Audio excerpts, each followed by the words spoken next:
BA पाठ प्रथम वर्ष के मेरे समस्त प्रिय विद्यार्थियों और एसएनकेपी राजकीय स्नातकोत्तर महाविद्यालय नीम का थाना के यूट्यूब चैनल पर मैं जेपी बिलोनिया एसोसिएट प्रोफेसर विभागाध्यक्ष आपका स्वागत करता हूं। प्रिय विद्यार्थियों, हम विद्यापति कवि जी के पदों के बारे में विस्तृत रूप से यहाँ जान रहे थे और आज के इस व्याख्यान में हम विद्यापति जी के जो अंतिम पद हैं, आपके पाठ्यक्रम का जो अंतिम पद है, उस अंतिम पद की यहाँ से प्रश्न व्याख्या को जानने के लिए मैं आपके सामने यहाँ उपस्थित हुआ हूँ। और वो व्याख्या जो है, वो जो पद है, वो पद इस तरह से है।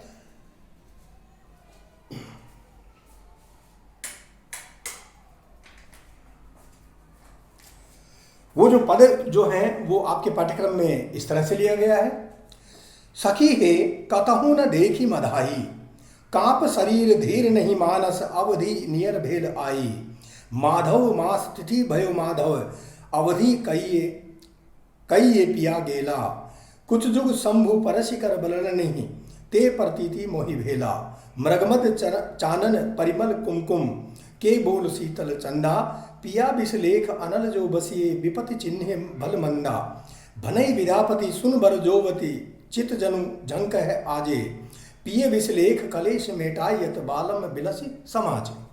ये जो पद है वो आपके पाठ्यक्रम का अंतिम पद है और इस पद के अंतर्गत यहाँ जो कवि ने जो सुंदर वर्णन जो प्रस्तुत किया है, वह सुंदर वर्णन आपके पाठ्यक्रम में इस तरह से उन्होंने लिया है। और सबसे पहले हम इनके जो कठिन शब्दार्थ हैं, उन कठिन शब्दार्थों का यहाँ अर्थ यहाँ जानेंगे।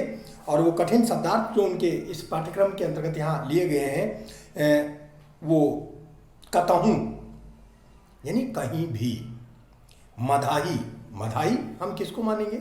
माधव को। और माधव किसको कहा गया है? श्री कृष्ण को। धीर,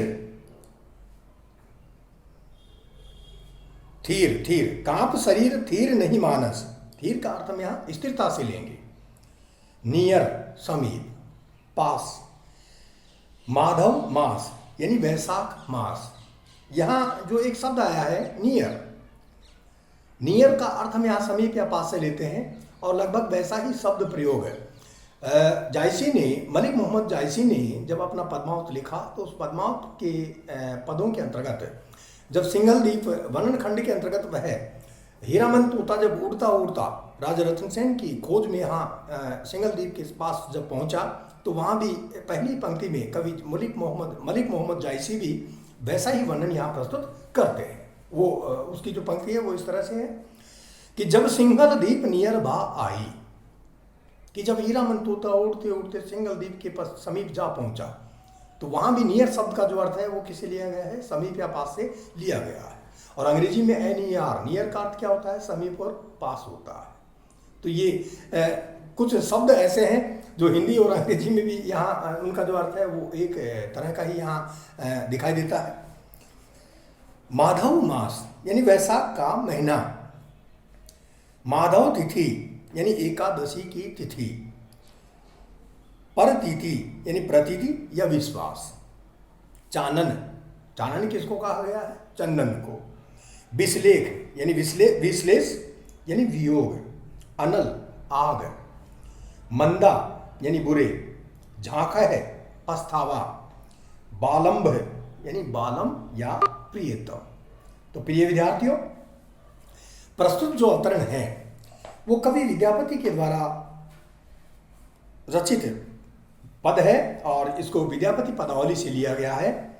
इसमें श्री कृष्ण के मथुरा चले जाने पर राधा की जो विरह व्यथा है, उस विरह व्यथा का बहुत ही संतप्त, यानी विरह व्यथा से वह संतप्त हो गई है और राधा जी विरह व्यथा से संतप्त है और संतप्त होकर अपनी सखी से अपनी इस विवस्था को इन शब्दों के माध्यम से वर्णन करती है। ये उसी समय का यहाँ वर्णन कवि विद्यापति के द्वारा इसमें प्रस्तुत किया गया है। यानी सखी हे कतहु न देखी मदाही। राधा जी जो है वो अपनी एक सखी को संबोधित करते हुए कह रही है कि हे सखी, मैं प्रियतम कृष्ण की प्रतीक्षा करती रही, परंतु कहीं भी मैंने उनको नहीं देखा। यानी मैं यमुना नदी के किनारे कदम के पेड़ के नीचे, उस मौली श्री पेड़ के नीचे चली गई, वहाँ उपस्थित हो गई, लेकिन मैंने कहीं भी वन बाग और कुंजों में उन श्री कृष्ण को कहीं भी नहीं देखा। उन्होंने कांप शरीर थीर नहीं मानस, यानी जब मैंने उनको कहीं भी नहीं देखा तो उसके कारण मेरा जो शरीर है वो कांपने लग गया, और थीर नहीं मानस, मेरा जो मन है वो स्थिर हो गया। और क्योंकि अवधि नियर भेल आई, क्योंकि मथुरा से वापस आने की जो तिथि है वो जब उन्होंने बतलाई थी, तो उस निश्चित तिथि का स्मरण करके मेरा शरीर विरह वेदना से कांप रहा है। अब मेरा हृदय स्थिर नहीं रह पा रहा है और मन भी उद्विग्न हो रहा है। यहां माधव मास तिथि भई माधव अवधि कही पिए गेला, और क्योंकि अब उनके आने की अवधि समीप आ रही है, और प्रियतम श्री कृष्ण जब मुझसे बोल कर गए थे कि मैं वैशाख मास की एकादशी तिथि को वापस आने की अवधि वो निश्चित करके मेरे पास गए थे, और जाते समय उन्होंने मेरे कुछ जुग, यानी जो मेरे शिव रूपी जो दोनों स्तन हैं, उन शिव रूपी दोनों स्तनों को छूकर शपथ खाई थी कि कुछ जुग संगु परसी करे बोलने नहीं ते प्रतीति मोहि भेला, यानी शपथ खाई थी, दोनों शिव रूपी दोनों स्तनों को छूकर उन्होंने शपथ खाई थी। तो इससे मुझे उनकी बात पर पूरा विश्वास हो रहा है कि वो ऐसा नहीं कर सकते, वो जरूर आएंगे। कौन कहता है कि मृगमद चानन परिमल कुमकुम के बोल शीतल चंदा, कि कौन कहता है कि कस्तूरी चंदन का लेप कुमकुम और चंद्रमा शीतल होते हैं, अर्थात विरहणी के लिए ये सारे उपादान संतापकारी होते हैं। यानी विरह का जो ताप है, वो विरह का ताप, विरह का जो संताप है, वह विरह जनित उस अवस्था में उसको जलाता रहता है, और ये सारी जो चीज़ें हैं ये उसके विरह संतप्त उस शरीर को यहाँ शीतलता नहीं प्रदान कर सकते। और वो कौन कौन सी चीज़ें हैं? कस्तूरी चंदन का लेप, कुमकुम और चंद्रमा, ये कभी भी उसको यहाँ शीतलता नहीं प्रदान कर सकते। अर्थात विरहणी के लिए ये सारे उपादान संतापकारी ही होते हैं। इस कारण पिए विषलेख अनल जौ बसिए बरसिए विपत्ति चिन्ह भलमंदा, इस कारण प्रियतम के वियोग में मेरे लिए ये सभी पदार्थ आग बरसा रहे हैं, विरह की आग बरसा रहे हैं। विपत्ति में भले और बुरे की पहचान हो जाती है कि जब हम संकट के समय में होते हैं, जब हम कठिनाई के समय में होते हैं, तो हमें भले और बुरे मनुष्य की यहाँ पहचान होती है, और अथवा विपत्ति काल में भले भी हमें बुरे प्रतीत होने लग जाते हैं। विद्यापति कवि कहते हैं कि भनई विद्यापति सुन बर जोवति चित जन झांक है आजे, पिए विषलेख कलेश मेटाइए तो बालंब बिलसी समाजे। विद्यापति कवि कहते हैं कि हे श्रेष्ठ युवती राधा, मेरी बात को ध्यान से सुनो कि आज तुम अपने मन में पछतावा मत करो। तुम्हारे जो प्रियतम श्री कृष्ण है वो तुम्हारे साथ रहकर इस विरह व्यथा को शीघ्र ही आकर मिटा देंगे, अर्थात तुम्हारी अपने प्रियतम से अवश्य ही भेंट होगी, और तुम्हारी विरह व्यथा उनके भेंट होने के अनुसार यहाँ भेंट होते ही क्या हो जाएगी? समाप्त हो जाएगी। कि तुम्हारे जो प्रियतम श्री कृष्ण हैं वो तत्काल ही अब तुमसे आकर भेंट करेंगे, तुमसे आकर मिलेंगे, और जब श्री कृष्ण तुमसे आकर मिलेंगे तो स्वतः ही तुम्हारी जो विरह की व्यथा है वो क्या हो जाएगी? समाप्त हो जाएगी। प्रिय विद्यार्थियों, ये जो पद था ये बहुत ही महत्वपूर्ण पद है कि जब यानी श्री कृष्ण पर भी उनको विश्वास नहीं हो रहा है, जब श्री कृष्ण उस राधा को यहाँ अकेली छोड़कर जा रहे हैं, तो जाते समय मथुरा जाते समय कि उन्होंने अपने राधा जी के जो दोनों स्तन हैं उन स्तन रूपी दोनों शिव की यहाँ सौगंध उनको छू करके सौगंध ली थी कि मैं तुम्हारे इन दोनों शिव रूपी स्तनों की सौगंध खाकर कहता हूँ कि मैं वैशाख मास की एकादशी तिथि को वापस जरूर आऊँगा। और जब वह वैशाख मास की एकादशी तिथि जब पास आ गई तो ऐसा होने पर वह उनके साथ में विश्वासघात होने का यहाँ संशय पैदा कर रही है, और श्री कृष्ण को ऐसा मान भी नहीं रही है कि श्री कृष्ण ऐसा करेंगे, क्योंकि श्री कृष्ण ने सौगंध खाई थी। और इस तरह से विपत्ति काल के अंतर्गत ही यहाँ, क्योंकि विरह से संतप्त जब कोई विरहणी होगी तो ये 4 प्रकार की जो चीज़ें हैं वो शीतलता देने वाली हैं, और उन 4 प्रकार की चीज़ों में कौन कौन सी चीज़ें हैं? जैसे चंदन है, कस्तूरी है, चंद्रमा है और कुमकुम है, ये शीतलता देते हैं। लेकिन विरह से संतप्त उस विरहणी नायिका के इस शरीर को, जिस शरीर में यहाँ विरह की विराग्नि यहाँ प्रज्वलित हो रही है, उसको ये चारों पदार्थ भी यहाँ शीतलता प्रदान नहीं कर सकते। और विपत्ति काल में हमें अच्छे और बुरे बुरे की यहाँ पहचान होती है कि कौन विपत्ति काल में हमारी मदद करता है, कौन हमारा सहारा बनता है, और उसी के कारण हम अच्छे और बुरे इंसान के यहाँ क्या करते हैं, पहचान करते हैं। इस कारण से वियोग में मेरे लिए ये सभी पदार्थ आग बरसाने वाले हैं। विपत्ति में भले और बुरे की पहचान हो जाती है, अर्थात विपत्ति काल में भले भी हमें बुरे प्रतीत होते हैं। विद्यापति कवि कहते हैं कि हे श्रेष्ठ युवती राधा, तुम मेरी बात को गौर से सुनो, ध्यान से सुनो, कि तुम किसी भी बात का अपने मन में कोई पछतावा मत रखो, पछतावा मत करो, क्योंकि मुझे ऐसा विश्वास है, क्योंकि मेरे जो आराध्य प्रभु श्री कृष्ण हैं वो विद्यापति के भी क्या है, आराध्य हैं। तो तुम्हारे जो प्रियतम श्री कृष्ण है वो तुम्हारे साथ आकर जरूर रहेंगे, और जब तुम्हारे साथ आकर वो रहेंगे तो उसके कारण तुम्हारी जो विरह की व्यथा है वो स्वतः ही यहाँ क्या हो जाएगी, समाप्त हो जाएगी, मिट जाएगी। और तुम्हारी अपने प्रियतम से जब अवश्य भेंट होगी तो तुम्हारी विरह व्यथा अपने आप ही क्या होगी, समाप्त होगी। यहाँ विरह की व्यथा में शीतल पदार्थ भी दाहक बन जाते हैं।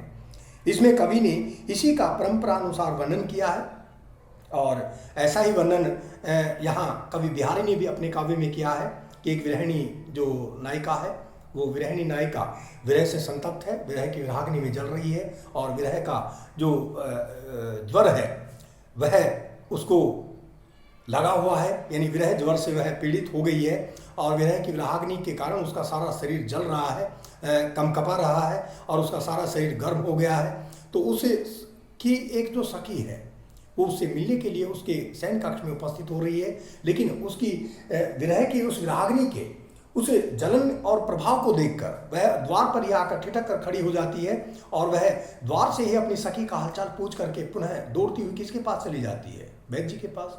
और वैद्य जी के पास वह क्या लेने के लिए जा रही है, जो जिसको हम शीतल मानते हैं, और वो शीतल पदार्थ क्या है, यानी पूरी बोतल, गुलाब जल की जो पूरी जो बोतल है। क्योंकि जब वह वैद्य जी के पास गई तो वैद्य जी के सामने यहाँ एक बोतल रखी हुई थी, और उस पर क्या लिखा हुआ था, गुलाब जल। तो पूरे गुलाब जल की पूरी शीशी उठा करके वह दौड़ती हुई अपनी विरह से जनित उस नायिका के, विरह ज्वर से पीड़ित है, विरह जल ज्वर में तप रही उस नायिका के शरीर के पास आकर वह उपस्थित हो गई, और द्वार पर खड़े होकर के ही उसने उस गुलाब जल की भरी हुई शीशी को उसके शरीर पर उड़ेल देना चाहा। लेकिन विरह का ज्वर और विरह की विराग्नि का प्रभाव इतना अधिक प्रबल, दाहक या जला देने वाला था कि छींटो छुयो न गात, कि उस गुलाब जल की भरी हुई शीशी का एक भी बूंद उस विरह से जनित उस नायिका के उस शरीर को नहीं छू पाया, और उसके शरीर को छूने से पहले ही ठीक उसी प्रकार से छनछना करके समाप्त हो गया कि जैसे हम किसी गर्म तवे पर यहाँ पानी की बूंद को डालें और वो पानी की बूंद कुछ क्षण विशेष में ही छनछना करके क्या हो जाए, समाप्त हो जाए। तो प्रिय विद्यार्थियों, ऐसा ही वर्णन यहाँ कवि बिहारी के द्वारा भी अपने काव्य के अंतर्गत यहाँ प्रस्तुत किया गया है, और ये परंपरानुसार वर्णन कवि विद्यापति ने ऐसा ही वर्णन यहाँ प्रस्तुत किया है। और विपत्ति काल में भले भी बुरे बन जाते हैं, इस कथन से विरहिणी की व्यवस्था की यहाँ सशक्त व्यंजना कवि विद्यापति के द्वारा अपने इस पद में की गई है।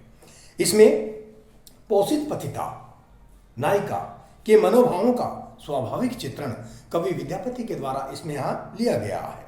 इसमें एक अनुप्रास अलंकार का कवि ने प्रयोग किया है, मधाई आई गेला भेला चंदा मंदा आजे समाजे। इसमें एक ही वर्ण की आवृत्ति बार बार हुई है, इसलिए हम इसमें अनुप्रास का प्रयोग मान सकते हैं।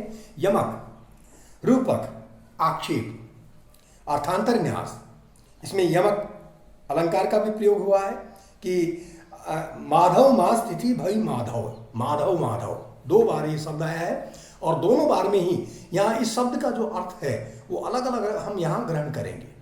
तो कनक कनक ते सोगुनी मादकता दिखाए, या खाए बोराई नर वाह पाए बोराई। कनक कनक दो बार प्रयुक्त हुआ है, कनक एक सोना और एक धतूरा। तो उसी तरह से माधव श्री कृष्ण, और माधव यानी माधव मास, वैशाख का महीना। तो ये अलग अलग अर्थ होने के कारण हम इसमें क्या कौन सा अलंकार मानेंगे, यमक अलंकार मानेंगे। रूपक है इसमें, रूपक अलंकार है इसमें, और यानी कुछ जुग यानी शिव का रूप माना गया है। दोनों जो राधा जी के जो दोनों स्तन हैं उनको शिव का रूपक माना गया है, इसलिए रूपक अलंकार है। आक्षेप, राधा जी ने श्री कृष्ण पर आक्षेप लगाना चाहा है कि वो श्री कृष्ण शायद विश्वासघाती करेंगे कि वो अवधि समीप आने पर भी वो अब मुझसे मिलने के लिए नहीं आ रहे हैं। तो ये आक्षेप अलंकार का प्रयोग हम इसमें मान सकते हैं। और इस पर अर्थांतर न्यास अलंकार का प्रयोग भी यहाँ कवि के द्वारा किया गया है। बड़ा ही सुंदर रूप में उन्होंने इसमें उसका प्रयोग किया है। और इस पद की जो योजना है वो गीता के अनुरूप कही जा सकती है या मानी जा सकती है। तो प्रिय विद्यार्थियों, विद्यापति कवि के जो समस्त पद हैं उनकी सप्रसंग व्याख्या हमने इन व्याख्यानों के अंतर्गत देखी है। और यही 5 पदों की व्याख्या आपके इस पाठ्यक्रम में सम्मिलित की गई है। और उन 5 ही व्याख्याओं को हमने अच्छी तरह से विद्यापति के इस व्याख्यानों के अंतर्गत यहाँ जान लिया है। तो इन व्याख्यानों को आप पढ़ते रहिए, क्योंकि परीक्षा की दृष्टि से ये व्याख्यान बहुत ही महत्वपूर्ण है। धन्यवाद।